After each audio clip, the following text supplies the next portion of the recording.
नमस्कार, कैसे हैं आप सभी। आशा करता हूं कि आप लोग सब अच्छे से होंगे। मैं डॉक्टर अंजनी कुमार सिन्हा इस गया गाइडेंस के मंच पे आप लोगों का एक बार फिर से स्वागत करता हूं। और जो क्रैश कोर्स आपका 12th का चल रहा है उसको लेकर के मैं यहां पर फिर से एक बार उपस्थित हुआ हूं, जिसके अंतर्गत आज यह टॉपिक जो है क्षेत्रीय आकांक्षाएं, यह बहुत ही इम्पॉर्टेंट चैप्टर है आपके परीक्षा के दृष्टिकोण से। और इस चैप्टर को पढ़ने के बाद आप निश्चित रूप से 5 से 6 नंबर निश्चित रूप से आप सॉल्व करने में सक्षम हो पाएंगे। ठीक है, तो इसमें हम देखिए मटेरियल्स जो है वह आपके पढ़ने के उद्देश्य से बहुत सा दिए हैं, ताकि आपको इधर उधर जाने की ज़रूरत न पड़े, सारा चीज़ आपको यहीं पे मिल जाए। और एक चीज़ मैं आपको हमेशा इंडिकेट करते चलूँगा कि कौन सा प्रश्न जो है आया हुआ है उसको आप देखते हुए चलेंगे। मैं लास्ट में प्रीवियस ईयर्स क्वेश्चंस भी डाला हूँ, एक मैं प्रॉमिस किया था आप लोग से कि कैसे आंसर लिखना चाहिए, वो भी मैं लास्ट में डाला हूँ, शॉर्ट आंसर के रूप में भी डाला हूं और लॉन्ग आंसर भी लिख करके आपको यहां पर दिया हूं, ताकि आप जो है आप जाने कि कैसे लिखा जाता है। आपके कॉपी एग्जामिनर को मिलते के साथ ही यह लगे कि हाँ यह बच्चा जो है कुछ लिखा है, इसमें कुछ दम है।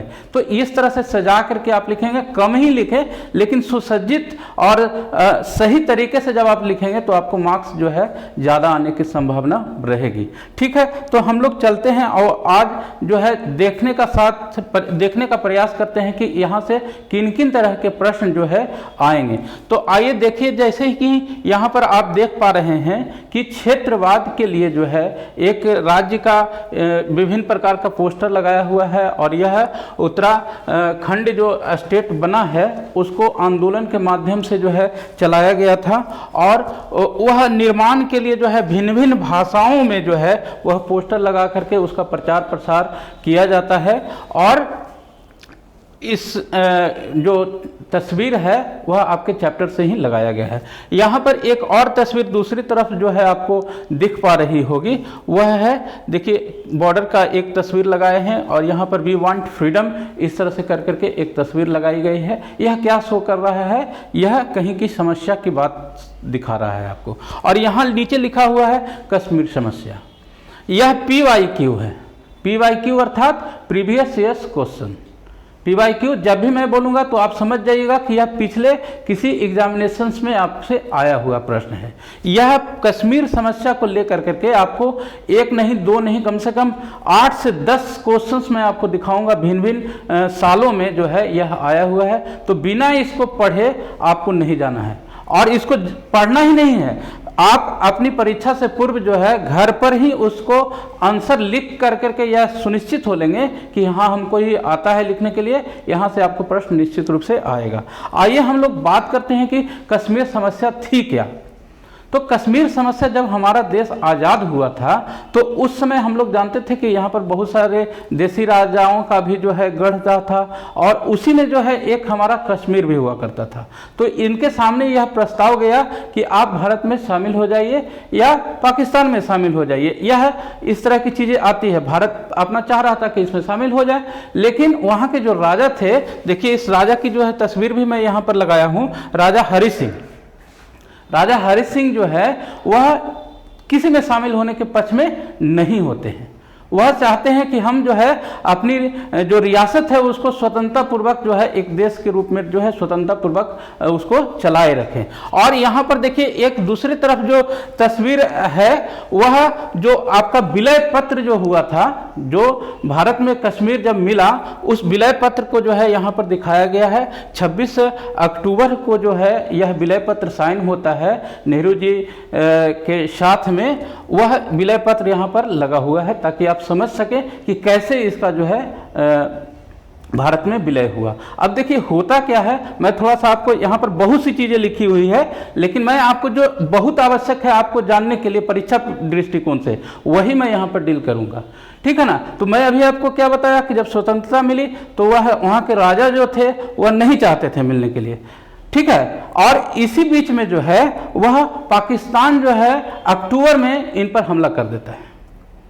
पाकिस्तान जो है, चूंकि उसकी जो फितरत होती है ना, वह उसी नेचर की हमेशा से रही है, और वह भारत में भी शामिल नहीं हुए थे, स्वतंत्र रूप से रह रहे थे उसमें। तो जब पाकिस्तान हमला कर देता है उस पर, तो वह घबरा जाते हैं और अपने को संभाल पाने में वह सक्षम नहीं हो पाते हैं, और वो आनंद फानंद में जो है नेहरू जी को फोन करते हैं, रातों रात जो है उस पर बैठक होती है, और वह कहते हैं कि हमारी जान माल और ये राज्य की जो है आप रक्षा करिए। उसको लगता है कि अब हमारा बचाव जो है वह भारत ही कर सकता है, और उसी समय जो है फिर नेहरू जी तुरंत वहां सेना भेजते हैं और एक शर्त रखते हैं कि मैं आपकी सारी जो है वह सुरक्षा कर दूंगा, लेकिन आपको भारत में शामिल होना पड़ेगा। इस तरह की शर्त रखते हैं, और वह शर्त जो है राजा हरि सिंह मानने के लिए बाध्य इसलिए हो जाता है क्योंकि अगर वह नहीं शर्त मानता तो शायद वह पाकिस्तान में पूरी तरह मिल जाता और वह उसकी जान माल की भी क्षति हो सकती थी, वह सुरक्षा उसको चाहिए होता था। तो होता है यही, नेहरू जी तुरंत जो है सेना वहाँ भेजते हैं, और उससे पाकिस्तानी जो सेना होती है, जो ये वहाँ के जो आतंकवादी कह लीजिए आपको, जो वहाँ पर हमला करने के लिए आए हुए थे, तो उनको भगा दिया जाता है। लेकिन इस भगाने के क्रम में और 6 दिनों में इतनी सारी कार्रवाई होती है ना, तो देखिए यहाँ पर जो है आपको यहाँ पर सिर्फ हस्ताक्षर किया हुआ नजर मिल रहा है, यहाँ पर सिर्फ जो है हरि सिंह का हस्ताक्षर नजर मिल रहा है, यहाँ पे सील नहीं है। सील जो होता है, जैसे आज जिसको हम लोग मुहर हिंदी में बोलते हैं, आज तो यह बहुत आसानी से बन जाता है और किसी का नकल भी कर करके लोग आदमी काम कर लेता है, लेकिन उस समय जो है राजाओं का सील जो है ना बहुत इंपॉर्टेंट हुआ करता था, वह विशेष तरीके से जो है बनाया जाता था। तो इस हड़बड़ी में साइन तो हो जाता है विलय पत्र पे, लेकिन वहां पर सील नहीं लग पाता है, और सील नहीं लग पाने के कारण जो है वह पाकिस्तान इसी चीज को पकड़ता है, और फिर वह कहता है कि नहीं, ये तो जो है वो सील लगा हुआ नहीं है, यानी कि यह जो है जबरदस्ती किसी तरह जो है उनसे साइन करा लिया गया है, और इस तरह की चीजें जो है फिर विवाद का जो कारण बनती है वह आए दिन अभी भी जो है उसको लेकर के हम लोग देखते रहते हैं। लेकिन वह समझौता जो हुआ था, देखिए मैं स्लाइड बाय स्लाइड आपको नहीं पढ़ाऊंगा क्योंकि इसमें बहुत सारी चीजें हैं, वो आप खुद से पढ़ लीजिएगा, लेकिन इसके पीछे की हिस्ट्री जो है ना मैं आपको इतना बता दूंगा कि आप खूब आराम से लिख पाएंगे। ठीक है, तो वहां पे क्या होता है, जब वहां पर हस्ताक्षर विलय पत्र होने के लिए जब बात आती है, तो वहां पर भी जो है हरि सिंह एक शर्त रखते हैं कि हम विलय तो करेंगे, लेकिन हमारे अंदर की जो है वह स्वतंत्रता होनी चाहिए। 3 चीजें जो है सिर्फ आपका रक्षा, विदेश और संचार, यह 3 मैटर पे भारत को दी जाती है पावर कि आप मेरे ऊपर रखिए अधिकार, लेकिन अंदर के जो चीजें होंगी वह हमारे लिए छोड़ दिया जाए। और यही कारण था कि वहां पर फिर 370 जो है अनुच्छेद जोड़ा जाता है आपका ये संविधान में, और उसके तहत एक स्पेशल व्यवस्था कर करके वहाँ का एक अलग संविधान बनाने की बात की जाती है। तो ये पूरा जो है मामला है, और उसमें जो है वह उसके बाद जो है कई सारी चीज़ें और आती है। मैं करेंट तक आपको लेके चलूँगा धीरे धीरे आगे। देखिए यहाँ पर सारी चीज़ें जो है वह 1980 के दशक में भी बहुत सारी घटनाएं हुई है, बहुत सारे जो है राज्य अपने अलग अलग स्वायत्तता की मांग को लेकर करके जो है बनाने की बात आते हैं, पूर्वोत्तर की बात आती है, गोवा को भारत में मिलाने की बात आती है, पंजाब का डिवाइडेशन होता है, पंजाब का डिवाइडेशन के बाद जो है फिर और मिजोरम वगैरह, तेलंगाना, उत्तराखंड, नए राज्यों का भी जो है ये बात सामने आती है। तो ये चीज़ें जो है जब चलनी शुरू होती है तो भारत सरकार के सामने कई तरह की जो है वह समस्याएं आती है, और उसको निदान करने के लिए इसमें जब 80 के दशक में राजीव गांधी जो आते हैं तो उस समय उनका भी बहुत बड़ा योगदान होता है। उसके जस्ट पहले जो है इंदिरा गांधी का डेथ होता है। तो समस्याओं से जो यह भरा हुआ जो दौर रहता है अस्सी का, उसमें ये सारी चीज़ें जो है घटती है। और यहाँ पर आपको मैं यहाँ देखिए जम्मू कश्मीर का एक तस्वीर लगा करके यह करेंट का आपको मैं यहाँ पर दिखाने का प्रयास कर रहा हूँ कि यह देखिए यह इलाका जो है वह लद्दाख है, और इधर जो है आपका जम्मू का इलाका यहाँ पर आपको नजर आ रहा है। तो अभी आज के करेंट में अगर हम बात करें तो यह व्यवस्था जो है वह राज्य के रूप में न होकर करके एक संघ शासित प्रदेश के रूप में हम लोग इसको जानते हैं। और यह प्रश्न आगे मैं यहाँ का आपको लेकर के आपको दिखाया हूँ कि देखिए जो है थोड़ा सा हम लोग बात कर ले इसके बैकग्राउंड में। तो शेख अब्दुल्ला जो है वहाँ पर एक लीडर हुआ करते थे। शेख अब्दुल्ला, जैसे शेख अब्दुल्ला के बाद फारूक अब्दुल्ला उनके बेटे हुए, फारूक अब्दुल्ला के बाद फिर जो है उमर अब्दुल्ला आए, कई तरह की जो है वहाँ पर सरकारें आई गई बदली, मुफ्ती मोहम्मद शहीद आए, फिर महबूबा मुफ्ती आई, ठीक है ना। तो इस तरह से जो है व्यवस्था चलती रही है और उसमें कई तरह के बदलाव होते रहे हैं, ठीक है। तो यहाँ पर आप देखिए फिर एक जो है कश्मीर का जो है उस समय का जो आया था न्यूज में, उसकी कटिंग लगा करके भी यह आपकी किताब से ही जो है यहाँ पर शामिल किया गया है। और यह देखिए कुछ जो है आप याद रखेंगे, जैसे यह आपका प्रश्न याद रखिएगा कि 1948 में जो है फारूक अब्दुल्ला वहाँ पर प्रधानमंत्री बनाए गए थे। आपको थोड़ा सा लगेगा कि जो है जम्मू कश्मीर का प्रधानमंत्री कैसे हो सकता है, तो वहाँ पर यह चीज़ें थी, वहाँ पर स्पेशल प्रोविजंस के कारण जो है वह व्यवस्था की गई थी। हालांकि बाद में फिर जो है व्यवस्था में परिवर्तन आता है, 65 में एक संशोधन लाया जाता है और उस संशोधन के बाद उस पद को जो है मुख्यमंत्री के रूप में टर्न आउट कर दिया जाता है, ठीक है। तो ये चीज़ें जो है यहाँ पर चलती है और सारी चीजें जो हाईलाइट करके लिखा हुआ है उसको आप लोग जरूर पढ़िएगा, क्योंकि वहां से आपको प्रश्न जो है बनने की पूरी संभावना रहती है। उसी चीज को मैं हाईलाइट करता हूं, ठीक है। आगे हम लोग देखें, थोड़ा सा बात करते हैं 2002 के बाद में। 2002 के बाद में क्या होता है, वह पीपुल्स डेमोक्रेटिक की सरकार जो है मिली जुली बनती है, कई प्रकार का जो है आरोप और प्रत्यारोप लगाने की चीज़ें जो है चलती रहती है। और बाद में फिर जो है यहाँ पर देखिए मुफ्ती मोहम्मद शहीद का जो है शहीद का नेतृत्व में जो है मिली जुली सरकार बनती है, फिर उनका डेथ हो जाता है। फिर उनकी बेटी जो है महबूबा मुफ्ती, वह महिला मुख्यमंत्री, पहली महिला मुख्यमंत्री जो है जम्मू कश्मीर की। याद रखिएगा, हो सकता है प्रश्न आपके परीक्षा में पूछा जा सके कि जम्मू कश्मीर के पहली मुख्यमंत्री महिला मुख्यमंत्री कौन थी, तो वो महबूबा मुफ्ती के रूप में आप याद रखेंगे, ठीक है। तो ये मैंने पूरी हिस्ट्री जो है आप इस तरह से आप बना करके आगे जो है मैं दिया हूं भी इसका आंसर, उसको आप लिखेंगे अपने परीक्षा में और इसको आप लिख करके याद करके संतुष्ट हो लेंगे कि हाँ यह मुझे आ गया, तो ही आप परीक्षा में जाएंगे, ठीक है। अब थोड़ा सा हम लोग बात करते हैं, यह प्रश्न भी आपको आया हुआ प्रश्न है ईवी रामास्वामी पेरियार के बारे में। ईवी रामास्वामी पेरियार कौन थे, तो यह दक्षिण के आपके गांधी के रूप में जाने जाते हैं और इन्होंने आत्मसम्मान आंदोलन चलाया था। और यह शुरू में तो कांग्रेस में थे, लेकिन जैसे ही इनको लगता है कि कांग्रेस जो है सिर्फ एक दल, एक वंश और एक परिवार और एक जब जात का जो पार्टी बन के रह गई है, एक समुदाय की पार्टी बन के रह गई है, या सिर्फ अगले लोगों की वकालत करती है, तो उससे वह उनका विक्षोभ हो जाता है, उनको छोड़ देते हैं और फिर वह जस्टिस पार्टी को ज्वाइन करते हैं। और जस्टिस पार्टी में भी वह इतने बढ़ चढ़ कर कार्य करते हैं कि उसके बाद जो है उनको वहां का प्रधान बना दिया जाता है। और आज जो आप देखते हैं साउथ में द्रविड़ नेत्र कजगम जो पार्टी है डीएमके, वह उनका बेस रखने का काम जो है इन्हीं ने किया था। इनकी देखिए यहाँ पर तस्वीर लगाई गई है और आगे इनकी तस्वीर देखिए, ये इनकी तस्वीर जो है। और इस पार्टी के बहुत बड़े चेहरे जो है इसमें आप देख रहे होंगे, जयललिता के, करुणानिधि और कई सारे चेहरे जो हैं, यह इसी पार्टी के सारे लोग जो है कार्यकर्ता रहे हैं, ठीक है। तो इनका जो आत्मसम्मान आंदोलन जो चलाया गया था, ये कहते हैं कि कांग्रेस को नष्ट करो, गांधी को नष्ट करो, ईश्वर को नष्ट करो, जाति को नष्ट करो। यह इतने खिलाफ हो जाते हैं कांग्रेस के कि कांग्रेस को, गांधी को देखना पसंद नहीं करते हैं।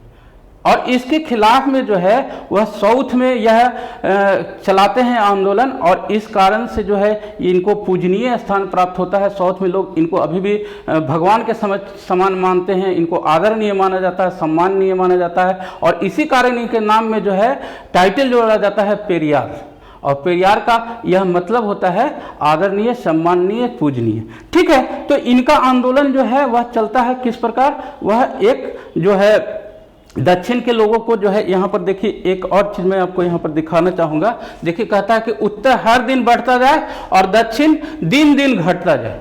यानी कि दक्षिण के जो लोगों पर जो है कई तरह की चीज थोपी जा रही थी, वहां का जो है राइट्स जो है कम किए जा रहे थे, इस तरह की चीजें आती है, उसको लेकर के जो है आंदोलन चलाते हैं और धर्म वगैरह के खिलाफ ये बिल्कुल रहते हैं, ठीक है ना।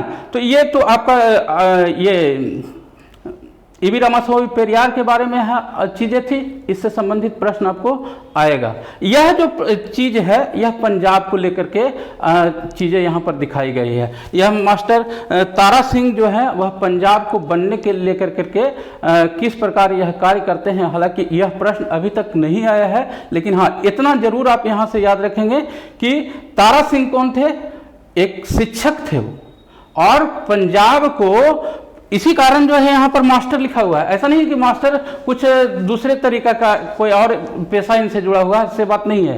पेशे से शिक्षक थे और पंजाब को जो है अधिकार दिलाने में उसका वहाँ पर फिर जो है कई तरह की जो स्वायत्तता की बात होती है उसको दिलाने में यह भरपूर जो है कार्य करते हैं।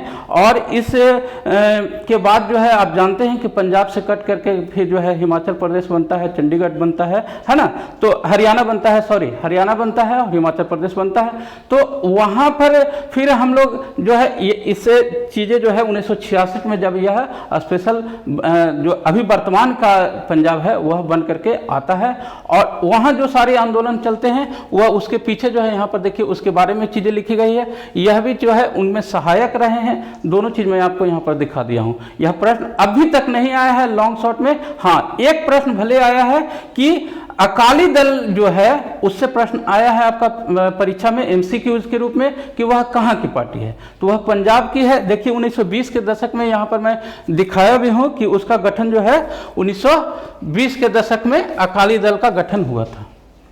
ठीक है, तो यह प्रश्न आपका 1 नंबर में जो है एमसीक्यूज में आया है, इसको आप ध्यान में रखेंगे। और मैं पहले भी बताया हूं कि जो पीले कलर से जो आपको करके हाईलाइट करके दिखाया जाता है उस चीज को आप जरूर पढ़ेंगे, वहां से प्रश्न बनने की संभावना होती है। चलिए ये तो देखिए यहाँ पर जो है इंदिरा गांधी का डेथ होता है, उसकी एक तस्वीर उस समय पेपर में जो आया था उसको लगाया गया है। अब कुछ हम लोग बात करेंगे पूर्वोत्तर का। पूर्वोत्तर अर्थात जो इसको हम लोग 7 सिस्टर्स के रूप में जानते हैं। देखिए यहाँ पर एक तस्वीर जो है उसकी मैं यहाँ पर लगाया हूँ। देखिए इस चीज को आप देख लीजिए, इसको बोलते हैं पूर्वोत्तर। पूर्वोत्तर यानी कि पूर्व व उत्तर के बीच का जो राज्य है उसको लेकर के संबोधित किया जाता है और इसमें 7 सिस्टर्स के नाम से भी इसको हम लोग जानते हैं। आइए थोड़ा सा जो है हम लोग जान लें कि इसके कुछ फैक्चुअल चीजें जो हैं वह आप याद रखेंगे कि 1960 में जो है वह नागालैंड बनता है, 1972 में मेघालय और मणिपुर और त्रिपुरा राज्य जो है बन जाता है और 87 में अरुणाचल प्रदेश और मिजोरम बनता है। यह डायरेक्ट प्रश्न आता है कि कब इसका निर्माण हुआ, कब यह बना। ठीक है, तो ये फैक्चुअल चीजें जो है कुछ आपको उसको ध्यान रखना है और उससे संबंधित जो है वह कौन कौन सी चीजें चल रही थी। वहां पर स्वायत्तता की मांग चल रही थी, अलगाववाद की बातें आ रही थी, कुछ बाहरी जो है कार्रवाई हो रही थी, उसको लेकर के जो है चीजें वहां पर सारी चल रही होती है। तो थोड़ा थोड़ा हम लोग इस पर भी अध्ययन कर लेंगे, क्योंकि यह प्रश्न 2 नंबर का आपसे पूछा जा सकता है कि अलगाववाद से आप क्या समझते हैं या स्वायत्तता से क्या समझते हैं। यह PYQ है, मैं आपको दिखाऊंगा लास्ट में। मैं सारा PYQ आपके इस चैप्टर से कौन कौन सा प्रश्न आया है मैं वह दिखाया हूं यहाँ पर। ठीक है, तो देखिए यहाँ पर मणिपुर और त्रिपुरा को अगर छोड़ दिया जाए तो उस समय जो गैर असमी जो लोग थे ना, गैर असमी के विरोध में जो है वह असमी भाषा थोपने के लिए जो है वहां पर प्रदर्शन हो रहा है। इस तरह की चीजें जो है उसके खिलाफ में प्रदर्शन और दंगे होते हैं और ईस्टर्न इंडिया ट्राइबल यूनियन जो होती है यह प्रदर्शन को लेकर के विरोध में कार्य करती है। 1960 में यही पार्टी जो है वह ऑल पार्टी हिल्स कॉन्फ्रेंस के रूप में बदल जाती है। ठीक है, उसके बाद जो है 1972 में यह पुनर्गठन जब पूर्वोत्तर का हो जाता है तो यह समस्या जो है खत्म नहीं होती है। और यहाँ पर देखिए वह क्या दिखाया गया है कि करबी और दिमसा समुदाय और उसके बाद बोडो जनजाति जो है, यह प्रश्न आया है, PYQ है कि बोडो जनजाति जो है वह कहाँ की है, तो वह असम की है और इनका जो है स्पेशल स्वायत्त परिषद के रूप में जो है अभी वहां पर इसको दे करके चीजें शांत की गई है, वह इसी तरह से अभी कार्य कर रहा है। ठीक है, उसके बाद हम लोग बात करते हैं अलगाववाद की। तो फिर जो है मिजोरम का जो है हम लोग जानते हैं कि जब आज़ाद हुआ था तो मिजोरम को जो है आपका एक राज्य के रूप में जो है असम के साथ उसको अटैच किया गया था। उस समय वह एक राज्य के रूप में नहीं था, ठीक है ना। तो वहां पर जो क्या होता है कि 1959 में जो है बहुत अकाल आता है, बहुत खाने पीने की दिक्कत होती है, और उस केस में जो है असम की जो गवर्नमेंट होती है वहां के लोगों को सुविधाएं पहुंचाने में वह सफल नहीं हो पाता है। और इसके कारण जो है ना, वह लाल डेंगा नाम के एक व्यक्ति होते हैं, यह भी PYQ है, यह भी PYQ है कि लाल डेंगा कौन थे। लाल डेंगा कौन थे? तो उनके नेतृत्व में मिजो नेशनल फ्रंट का गठन किया जाता है, और वह वहां को गठन करने के बाद जो है, चूंकि वह जानते हैं कि हम कमजोर हैं, हमारी चीजें शक्ति कम है, तो सामने से अगर सामने वाला अगर दुश्मन मजबूत हो तो उससे अगर आप सामने टकराइएगा तो फिर कहानी खत्म हो जाएगा आपका। तो वो इस चीज को जानते थे, तो उन्होंने क्या किया, गुरिल्ला युद्ध शुरू किया। गुरिल्ला युद्ध में क्या होता है कि आदमी जो है छुप छुप के वार करता है, पीछे से भी वार होता है। ऐसे तो कहा जाता है कि वार में जो है सामने से लड़ाई होनी चाहिए, लेकिन वार में सब कुछ जायज होता है, चाहे आगे से हो पीछे से हो, दुश्मन की क्षति होना ही सबसे बड़ा उद्देश्य होता है। तो गुरिल्ला वार में जो है मिजोरम नेशनल फ्रंट जो है वह छुप छुप के लड़ाई करता था, जिसको गुरिल्ला वार जाना जाता है, ठीक है ना। और इस केस में जो है वह पाकिस्तान भी हमारा उसको साथ दे देता है कि ठीक है तुम कर रहे हो, बढ़िया कर रहे हो। पाकिस्तान से फिर उनको जो है वापस बुलाया जाता है, क्योंकि वहां पर गवर्नमेंट जो है शांति बहाली करना चाहती है। और शांति बहाली करने के जो है 1986 में मैं बताया था आपको कि राजीव गांधी जो है यह बहुत सी कुछ ऐसे ऐसे कार्य किए हैं जो हमेशा ही प्रशंसनीय रहेगा। तो 1986 में जो है लाल डेंगा के साथ जो है समझौता कराने का कार्य जो श्रेय जो जाता है वह राजीव गांधी को ही जाता है, और फिर वहां उसको पूर्ण राज्य का दर्जा मिल जाता है और लाल डेंगा को पहले मुख्यमंत्री के रूप में जो है बना दिया जाता है। इस तरह की जो चीजें जो है वह मिजोरम से चलती है। यहां पर अगर लाल डेंगा के बारे में आपका PYQ है तो आपको एक कंसेप्ट और याद रख करके चलना है कि अगर लाल डेंगा के बारे में अभी पूछा गया है तो हो सकता है कल अगला साल आपको से पूछ दे कि जो है राजीव गांधी कौन थे, या पूछ दे इंदिरा गांधी कौन थे, या दूसरे राष्ट्र में जो है आपका जो तारा सिंह कौन थे, है ना, दूसरे राष्ट्र से जो जुड़े हुए लोग रहे हैं उसके बारे में पूछ सकता है। तो क्वेश्चंस को केवल रटने का काम नहीं करेंगे, क्वेश्चंस का जो नेचर है, उसकी प्रकृति है, उसको समझेंगे कि अच्छा अभी पूछा लाल डेंगा तो हो सकता है अगला बार में जो है मिस्टर तारा सिंह के बारे में पूछ दे कि तारा सिंह कौन थे, तो उसको आप समझ के चलेंगे। और इस तरह से जब आप अपना अध्ययन करेंगे तो आपको बहुत ही आसानी होगी। आप तो हमको लगता है कि इस संदेह में पड़ जाएंगे कि क्वेश्चन कौन लिखे। देखिए होता क्या है कि जब आपको नहीं आता है 5 प्रश्न लिखना है, 5 आता है, तब तो आदमी को बाध्यता होती है कि 5 नहीं लिखेंगे। लेकिन 10 प्रश्न है और 10 आए तब तो बड़ा मुसीबत हो जाता है कि कौन सा प्रश्न लिखे हैं।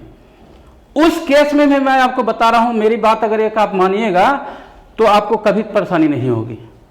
बात वह यह है कि जब भी आप परीक्षा में जाएं तो उससे पहले घर पर एक निश्चित जो टाइम होता है परीक्षा का, उस शेड्यूल में जो प्रश्न आपको आता है, ऐसा मैं नहीं कर रहा हूं कि जो नहीं आता है सो लीजिए, जो प्रश्न आपको याद है, जो आता है वो प्रश्न लिख लीजिए, उतने ही टाइम में घर बैठ के लिख लीजिए। और अगर वो प्रश्न आ गया तो उसी प्रश्न को लिखिए, बाकी दूसरा कोई आता भी है तो उसको नहीं लिखिए। उससे क्या होगा, आपको लिखने में जो है सारी चीजें जब पकड़ी हुई स्पीड रहेगी तो आप भन लिख लीजिएगा और अच्छे से लिखेगा।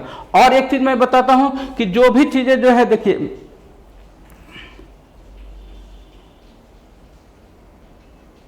कहां गया, देखिए यहां पर जो हाईलाइट कर करके लिखा हुआ है ना, वह आप परीक्षा में निश्चित रूप से हाइलाइटर पेन ले जाइए। जैसे देखिए मेरे हाथ में भी मार्कर है ना, उसी प्रकार हाइलाइटर आता है भिन्न भिन्न कलर का, या हाइलाइटर अगर नहीं ले जा सके तो स्केच पेन ले जाइए, और जो भी इंपॉर्टेंट पॉइंट रहता है उसको या तो अंडरलाइन कर दीजिए या हाईलाइट कर दीजिए। उससे क्या होगा कि जैसे ही एग्जामिनर आपका कॉपी देखेगा तो लगेगा कि हाँ वह खुश हो जाएगा कि बच्चा जो है मेहनत किया है।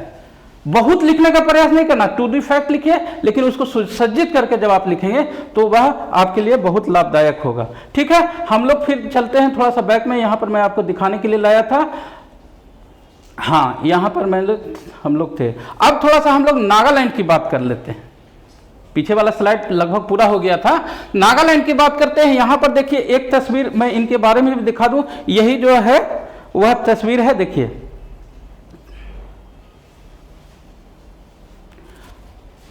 अंगमी जापू फिजो, वो दूसरी तस्वीर थी। अंगमी जापू फिजो के नेतृत्व में जो है वह 1951 में जो है अपने आप को क्या कर लेता है, वह आज़ाद घोषित कर लेता है, ठीक है ना। और फिजो जो होता है, फिजो से जो है बातचीत करने के लिए जो है गवर्नमेंट प्रयास करती है, लेकिन वह उसको क्या करता है, वह ठुकरा देता है, नहीं बात करना चाहता है ना।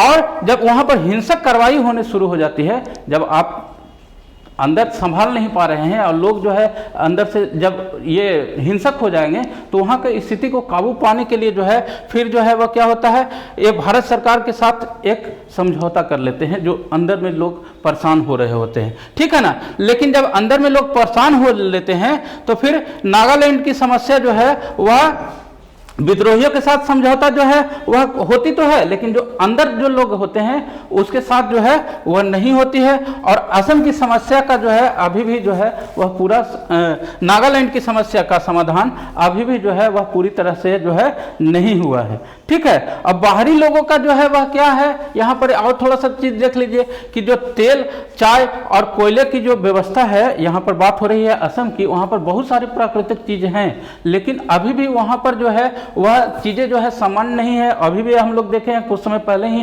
करंट की अगर बात करें तो आपका एक नागरिक रजिस्टर जो बना था, सिविल रजिस्टर, उसको लेकर के कई सारी चीजें आई है और उसको लेकर के शुरू से यह चीजें रही है। देखिए यहाँ पर जो है क्या हुआ था, 1979 की बात है कि ऑल असम स्टूडेंट्स यूनियंस एक जो संगठन होता है वह आंदोलन शुरू करता है, ठीक है ना। और वह आंदोलन क्यों शुरू करता है, वह कहता है कि जो अवैध रूप से यहाँ पर जो रह रहे हैं प्रवासी माने दूसरे देश से जो आए हुए हैं लोग, वो उनको यहाँ से भगाओ, उनको यहाँ पर रहने की क्यों जरूरत नहीं है, वो हमारे अधिकार को, हमारे संपत्ति को नष्ट कर रहे हैं, हमारे जो चीजें हैं वो उपभोग कर रहे हैं, ठीक है ना। तो इसको लेकर के जो है वह वहां पर मतदाता सूची में उनका नाम भी दर्ज हो जाता है। तो अभी चीजें मैं आपको बताया था कि करंट में यह चीजें आप देखे होंगे कि पूरा जो है धरना प्रदर्शन हर जगह उसके लेकर के हुआ था। तो वहां पर फिर समझौता होता है और यह समझौता होता है कि यह मांग करता है कि 51 के बाद, 1951 के बाद जो लोग आए हैं उसको यहाँ से भगा दीजिए, हटा दीजिए। लेकिन जो समझौता होता है राजीव गांधी के साथ 85 में, तो यह फैसला लिया जाता है कि बांग्लादेश के युद्ध के बाद जो यहाँ पर आए हैं, 51 से नहीं 71 से, यानी कि 20 साल के बाद, जब बांग्लादेश के बाद युद्ध के बाद जो वहां पर लोग पहुंचे हैं उसको वहां से जो है हटा दिया जाएगा, यह करती है समझौते में बात होती है। लेकिन फिर जो है आसू जो है, आसू अर्थात Assam all Assam students union, ठीक है ना, और असम गण संग्राम परिषद जो है मिल करके एक पार्टी बनाती है, जो आज वह पार्टी जानी जाती है असम गण परिषद। असम गण परिषद भी बहुत इंपॉर्टेंट पार्टी है, यह पूछा जाता है कि वह कहाँ से, हालांकि इसके नाम में ही जो है वह दिख जाएगा आपको कि कहाँ की पार्टी है, ठीक है। तो असम गण परिषद जो है 1985 में इस वायदे के साथ आती है, गवर्नमेंट बनाती है कि हम जो है जो यहाँ की समस्या है उसको समाधान कर लेंगे, ठीक है। अब यहाँ पर एक और सज्जन देखिए यहाँ पर आपको मिल रहे हैं, हालांकि नाम इन लोग का बहुत जो है टिपिकल होता है, उच्चारण करने में भी आपको परेशानी होगी। काजी लेंदुप दोरजी खांग सरपा, याद करना तो मेरे लिए बड़ा मुश्किल होता है, आप लोग अगर याद कर सकते हैं तो याद करिएगा, लेकिन इसको याद नहीं भी अगर रहता है तो इसको समझने का जरूर प्रयास करिएगा कि ये कहाँ से, लंबा चौड़ा नाम है तो इसको आप सिक्किम से याद करके चलेंगे। आगे देखिए सिक्किम का जो है विलय का जो है वह सारा चीज में एक ग्राफ के जरिए जो है सारी चीजें आपको यहाँ पर दिखाने का प्रयास कर रहा हूँ कि आज़ादी जब मिली थी तो उस समय सिक्किम जो था ना वह भारत के शरणागत था, वह पूर्ण रूप से जो है वह भारत का ये नहीं था। और उसके बाद क्या होता है, वहां पर एक राजशाही व्यवस्था होती है, वहां भी जो है राजशाही व्यवस्था होती है। और वहां के राजा जो होते हैं वह देखिए चोग्याल हैं, वह राजा चोग्याल जो है वह जनता की आकांक्षा जो होती है ना, जनता की जो मांग होती है, जो सुविधाएं जनता खोजता है वह उसको नहीं पूरा कर पाते हैं। और इसको लेकर के जो है बहुत बड़ी जो आबादी होती है वहां पर नेपाली लोगों का, उनका यह ग्रुप बन जाता है और वह चोग्याल के खिलाफ जो है वह विरोध करना शुरू कर देते हैं, उनके खिलाफ जो है मुहिम अपनाना शुरू कर देते हैं। और उस मुहिम में जो है ना देखिए भारत जो है वह उसको मदद देना शुरू कर देता है। वह चूंकि मांग करते हैं कि हम लोग इस तरह का आंदोलन कर रहे हैं तो यहाँ के राजा को जो है हटाइए। तो फिर उसके बाद जो है 74 में लोकतांत्रिक चुनाव होता है वहां पर और सिक्किम कांग्रेस को भारी विजय मिलती है। ठीक है, यहां पर देखिए यह प्रश्न आता है आपको कि 1974 में जो है यह सिक्किम को सहवर्ती राज्य, यहां देखिए मैं लिखा हूं सह प्रांत बनने की कोशिश, ठीक है ना। तो सहवर्ती प्रांत के रूप में जो है सिक्किम को कब मिला दर्जा, तो 1974 में मिला है। यह PYQ है, आगे मैं इसको आपको दिखाऊंगा। और यह भी प्रश्न है कि पूर्ण राज्य का दर्जा जो है 1975 में जब मिलता है, यह भी आपका PYQ है। तो ये चीजें सारी जो है वह चलती है, इस प्रकार वह विलय उसका वह मिलता है। ठीक है, यह भी कुछ फैक्ट्स है पूर्वोत्तर से लेकर के। आप देखिए 7 बहनों के रूप में इनको जाना जाता है। और यह जो भारत के जोड़ता है वो पतला सा जो कोना पर जो आपका यहाँ पर देखिए यह जो भाग है यह मात्र जो है 22 किलोमीटर का ये है। ठीक है ना। और ये तस्वीर आप वहाँ के कल्चर्स को मैं दिखाया हूँ, हालांकि इसकी यहाँ पर कोई आवश्यकता नहीं थी, लेकिन यह इसलिए मैं शामिल किया हूँ ताकि आप अपने आप को जोड़िए कि क्या हम लोग कहाँ जो हैं अभी उत्तर भारत की अगर बात करें या और राज्यों की बात करें, तो जो पहनावा ओढ़ावा आप देख रहे हैं, जैसे अगर हम लोग बात करें इन लड़कियों की, तो हम लोग के जो भाई बहन है गाँव घर में जो लोग रहते हैं, इस तरह की तस्वीर आपको, इस तरह के पहनावा ओढ़ावा आपको नहीं मिलेगा। बात अगर हम लोग पुरुषों की करें तो देखिए पुरुषों का जो वेशभूषा है या यहाँ देखिए किस प्रकार के लोग हैं, तो वह जो है काफी आप लोग लगेगा कि यह विदेशी महसूस आप कर पाएंगे कि हम लोग जिस तरह से कल्चर से बिलोंग करते हैं, यहाँ की कल्चर जो है काफी जो है डिफर है ना। चलिए यहाँ की भी एक तस्वीर जो है पेपर का मैं लगाया था, इसको आवश्यकता बहुत नहीं है यहाँ पर। और इन सारी चीजों को जो है मैं एक आपकी पुस्तक से ही ऐड किया हूं ताकि आप इसको पढ़ के जाएं। हो सकता है मैं बताया था ना आपको कि जैसे वहां पर लाल डेंगा के बारे में आया है, तो हो सकता है काजी तैलुंग दोरजी खांग सरपा के बारे में आपसे पूछ जाए कि ये कौन थे। तो ये आप तैयार होकर के माइंड जो है अपना सेटअप करके चलेंगे कि ये भी प्रश्न आ सकता है। ठीक है, अब है यहाँ पर थोड़ा सा गोवा की बात करते हैं। गोवा जो है भारत में कैसे मिला, देखिए एक तस्वीर जो है वह यहाँ पर लगाई गई है और ये गोवा की तस्वीर है। ये गोवा का जो है ये मैप है और यहाँ आप देखिए जो है पतला बहुत छोटा सा जो है वह आपको यहाँ पर दिखेगा। अगर जल्दीबाजी में देखेंगे तो आपको शायद पता भी नहीं चलेगा कि गोवा है कहाँ पे। तो आप यहाँ पर थोड़ा सा ध्यान रखेंगे कि महाराष्ट्र और यह कर्नाटक के से जो है इसका यहाँ पर मिलता हुआ ये एरिया जो है वह बाउंड्री ये मिलता है। और इसकी घटना जो होती है कैसे कैसे मिलती है वह यहाँ पर आगे देखिए, ये पेपर में आया था, Goa back with the Motherland. जो उसका मदरलैंड है वह गोवा उसमें शामिल होता है। कैसे शामिल होता है, आइए हम लोग थोड़ा सा इसके बारे में बात करते हैं। देखिए फिर से मैं चलूंगा आज़ादी की तरफ लेकर के। जब हम लोग आज़ाद हुए 1947 में, तो क्या हुआ, गोवा उस समय पुर्तगाल के अधीन हुआ करता था। गोवा, दमन और दीप ये दोनों जो थे उसके अधीन में थे। ठीक है ना। तो वह जो है वह पुर्तगाल जो है वो कहता कि नहीं, हम जो है अपना यहाँ पर से शासन व्यवस्था नहीं हटाएंगे। ठीक है ना। तो जब नहीं हटाने की बात होती है तो फिर लाचारी होती है कि जो है उसके खिलाफ जो है प्रदर्शन वगैरह जो है वहाँ पर जन आंदोलन शुरू होता है गोवा में। और उस प्रदर्शन को जो है वह गवर्नमेंट जो है सपोर्ट करती है। ठीक है ना। तो अंततोगत्वा जो है पुर्तगाल को वहां से छोड़ना पड़ता है। और दिसंबर 61 में जो है ना वो भारत सरकार वहां पर सेना भेजती है, वहां पर कार्रवाई होती है। और फिर जो है 2 दिनों की कार्रवाई में जो है वह वहां पर दमन, गोवा और दमन और दीप को जो है वह केंद्र शासित प्रदेश के रूप में दर्जा प्राप्त होता है। और इसी बीच में जो है, चूंकि मैं आपको नक्शे में दिखाया था कि महाराष्ट्र से वह उसका बॉर्डर मिलता है, तो महाराष्ट्र जो है वह अपना दावेदारी पेश करता है कि इसको हमें मिलने दिया जाए, हमारा यह पार्ट बन के रहेगा। ठीक है ना। तो इसके लेकर के भी जो है भारत सरकार एक जनमत संग्रह वहां कराती है कि क्या आप लोग चाहते हैं कि महाराष्ट्र के साथ आप लोग रहें या इंडिपेंडेंट रहना चाहें। तो वहां की जनता जो है सीधे नकार देती है कि ना साहब, हम लोग तो है अकेले रहेंगे, जो स्वतंत्रता पूर्वक रहेंगे। और फिर जो है वह अकेले ही उसको राज्य का दर्जा जो है मिलता है। देखिए यहाँ पर 87 में जो है गोवा को वह एक राज्य के रूप में शामिल कर लिया जाता है। पूर्ण राज्य का दर्जा जो है 1987 में मिलता है। पूरी यही कहानी, राम कहानी थी गोवा को बनने की। ठीक है। तो निष्कर्ष के रूप में मैं बहुत कुछ नहीं बताऊंगा, बहुत सारी समस्याएं हैं, यह क्यों इस तरह की चीजें आती है। लोकतांत्रिक व्यवस्था है, उसमें सबको बोलने का अधिकार होता है, अपनी स्वायत्तता बनाने का जो है चीजें चलती रहती है। कुछ जो है परीक्षाओं में जो प्रश्न है जो मैं आपको अब थोड़ा सा दिखाना चाहूंगा कि इस तरह के प्रश्न आपको आएगा, किस राज्य का निर्माण सामाजिक धार्मिक पहचान के आधार पर हुआ है। तो देखिए इस तरह से ऑप्शन रहेगा। तो यहाँ पर इसका आंसर जो है वह तमिलनाडु है। तो तमिलनाडु में मैं बताया था ईवी रामास्वामी पेरियार का जो है सारा आंदोलन चलता है, वह साउथ से रहे हैं और वहाँ पर एक विशेष जो है आंदोलन चलाते हैं। ठीक है, उसके बाद जो है किस राज्य का निर्माण भाषाई पहचान और केंद्र के साथ तनाव के आधार पर हुआ था? तो फिर मास्टर तारा सिंह की बात याद आएगी, वह पंजाब से थे। वह सारा चीज जो है यहाँ पर आपको रिकॉल माथे में हो जाना चाहिए। ठीक है, अब सिक्किम राज्य के पहले मुख्यमंत्री कौन थे?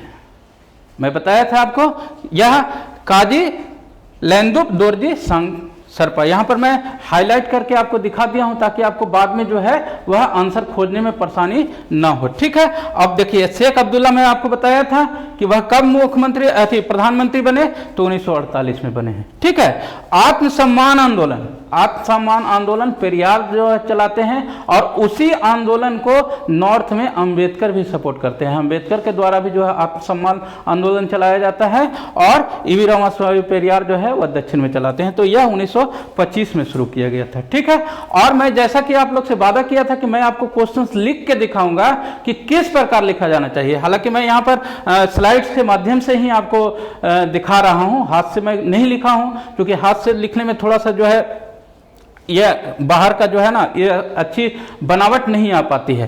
तो यहां पर मैं लिखा हूं सब अपने से, और यहां पर जो इंपॉर्टेंट चीज है उसको मैं रेड कलर से अंडरलाइन किया हूं।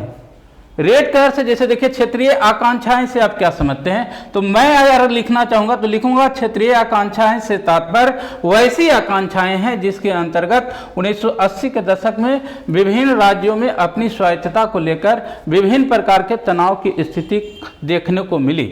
इस क्रम में जम्मू कश्मीर, पंजाब, गोवा, मिजोरम आदि राज्यों में विभिन्न स्थितियों का सामना केंद्र सरकार को करना पड़ा।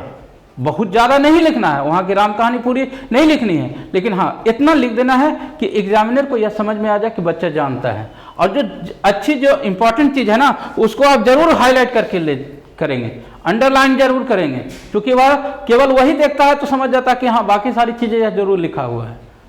उसी प्रकार यहाँ पर और भी क्वेश्चन है कि भारत की आज़ादी के बाद कश्मीर की समस्या क्या थी। यह मैं आपको बताया था आपको कि यह प्रश्न हर एग्जाम में इससे आता ही आता है, तो इसको आप जो है वह पढ़ लेंगे। जैसे राजा हरि सिंह को मैंने हाईलाइट कर दिया है, विलय पत्र पर हस्ताक्षर हुआ उसको हाईलाइट कर दिया है, और जल्दी जल्दी में साइन हुआ इसलिए सील जो है छूट जाता है और फिर विवाद का कारण। देखिए वह केस फिर यूएनओ में जाता है, यूएनओ जो है आदेश जारी करता है कि जहाँ जो है वहाँ वही स्थिति बना रह दिया जाए, और इसी कारण जो है आज पीओके जो है पाकिस्तान अधिकृत कश्मीर जो है वह हम लोग से अलग है। ठीक है ना, तो बहुत सी चीजें हैं ये। इसी प्रकार देखिए पंजाब की आकांक्षाएं क्या है, तो देखिए मैं यहाँ पर लिख दिया हूँ, तारा सिंह की बात कर दिया हूँ, हरियाणा और हिमाचल प्रदेश का जो है बात किया हूँ, अकाली आंदोलन जो चलता है वहाँ पर अकाली आंदोलन जो अकाली दल है उसके द्वारा चलाया जाता है उसके बारे में लिखा हूँ। और PYQ है आपका, लाल डेंगा कौन थे उसके संबंध में भी सारी चीजें लिखा हूँ। और जो यहाँ पर रेड कलर से है ना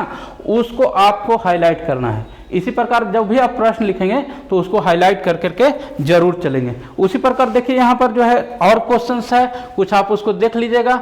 उसके बाद जो है दीर्घ उत्तरीय प्रश्न भी मैं आपको एक लिख करके दिखाया हूं कि आप कितने शब्दों में, ऐसे तो शब्द का लिमिटेशन नहीं है वहां पर लिखा हुआ आता है, लेकिन हाँ एक आप मान के चलें कि मोटा मोटी एक पेज के आसपास आपको आंसर लिखना है दीर्घ उत्तरीय प्रश्न का। कोई वर्ड का लिमिटेशन नहीं रहता है क्वेश्चन में लिखा हुआ, लेकिन हाँ इतना रहे कि हाँ वो सारी स्थिति जो है उससे स्पष्ट हो जाए। ठीक है ना, तो यह चीजें मैं फिर से आपको नहीं बताऊंगा, सारी चीजें जो है आपको पूर्व में ही बता दी गई है। और रेड कलर से मैं जो लिखा हूं उसको आपको अंडरलाइन करना है या हाईलाइट जरूर करना है। कुछ भी इस तरह से लगे कि हाँ यह पॉइंट ज्यादा जरूरी है तो आप अपने कॉपी में जरूर उसको हाईलाइट करेंगे। ठीक है, अब रही बात PYQ की। देखिए यहाँ PYQ मैं लिखा हूं यानी कि प्रीवियस ईयर्स क्वेश्चन, पहले भी मैं बताया हूं। अब देखिए यहाँ क्षेत्रवाद का एक खूब परिणाम है, 2020 में यह प्रश्न आया हुआ है। किस भारतीय राज्य का अपना संविधान है, 2018 में प्रश्न आया हुआ है। तो यहाँ पर सब आंसर जो है मैं आपको रेड कलर से दिखाया हुआ है। ठीक है ना, अकाली आंदोलनकारियों की क्या मांग थी, तो अलग पंजाब की, पंजाब से थे ना, तारा सिंह की बात याद आ रही होगी आपको, तो यह प्रश्न आया हुआ है उस पॉइंट से।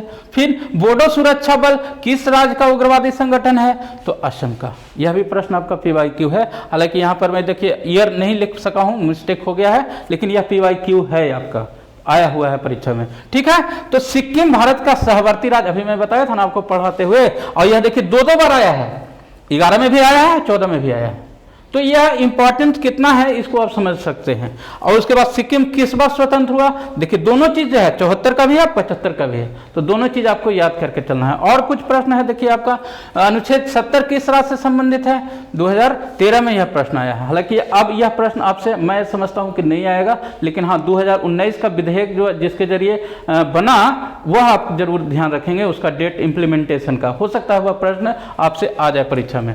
फिर नेशनल कॉन्फ्रेंस किस राज्य की पार्टी है, अभी मैं बताया था शेख अब्दुल्ला की बात किया था, फारूक अब्दुल्ला की बात किया था, तो वह जम्मू कश्मीर की पार्टी है। ये आपके जो है कुछ एमसीक्यूज थे। अब देखिए यहां पर कुछ लघु उत्तरीय प्रश्न भी इस चैप्टर से आया। मैं आपको बताया कि इस चैप्टर को पढ़ने के बाद 5 से 7 नंबर आप अपने पॉकेट में लेके चलेंगे। जितना मैं बताया हूं आपको और जो कह रहा हूं करने के लिए, उतना अगर आप कर लिए तो 5 से 7 नंबर आपको कोई नहीं हरेगा। देखिए जम्मू कश्मीर भारत का अभिन्न अंग है, कारण बताइए, 17 में प्रश्न आया।